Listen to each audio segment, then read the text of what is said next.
Hello guys, আজকে সকাল সকাল উঠে গামছা নিয়ে গোসল করে আর ছটপট রেডি হয়ে বেরিয়ে পড়লাম একটা বড় ধরনের পরীক্ষা দিতে। আর আজকে পরীক্ষাটা ছিল গণিত। তারপর আর দেরি না করে আমার এই সরকারি কেটিএমটাকে নিয়ে বেরিয়ে পড়লাম পরীক্ষা দিতে। হ্যাঁ, 2-3 দিন পেট্রোল মারতে মারতে চলে আসলাম আমাদের পুরাস কানপুর নটবল পাল বিদ্যা মন্দির হাই স্কুলে। আর দেরি না করে পরীক্ষা দিতে আমি ঢুকে পড়লাম। হ্যাঁ, পরীক্ষা শেষ হতে না শেষ হতে আমার বন্ধুরা বলে চ চ একটু ঘুরু ঘুরু করে আসি। আর আমরা ঘুরু ঘুরু করতে করতে চলে আসলাম দীঘা, না মানে দীঘার মতনই একটা জায়গায়। হ্যাঁ গাইস, এদিকে আমার বন্ধুরা বলে ওই দেখ কি বড় পুকুর। আবে এটা পুকুর না বে, এটা একটা নদী, শালা তোদের সাথে আর ঘোরা যাবে না, তোর আমার মান সম্মান। হ্যাঁ গাইস, এরকম একটা সুন্দর ওয়েদারে আমার বন্ধু বলে তোদের একটা গান গিয়ে শোনাচ্ছি। হ্যাঁ, গানটা কেমন লাগছে তোমরা কমেন্টে অবশ্যই বলো।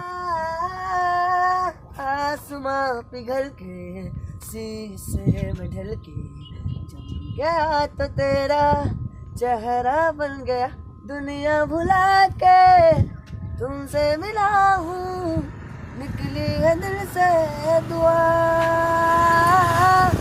रंग दे तू मोरे गेरुआ। আবে শালা এত ফ্যান ফলোয়ার্স কোথায় ছিল? গাইস, গানটা কেমন লেগেছে কমেন্টে অবশ্যই বলো। আর পুরো ভিডিওটা দেখার লাগি অনেক অনেক অনেক ধন্যবাদ।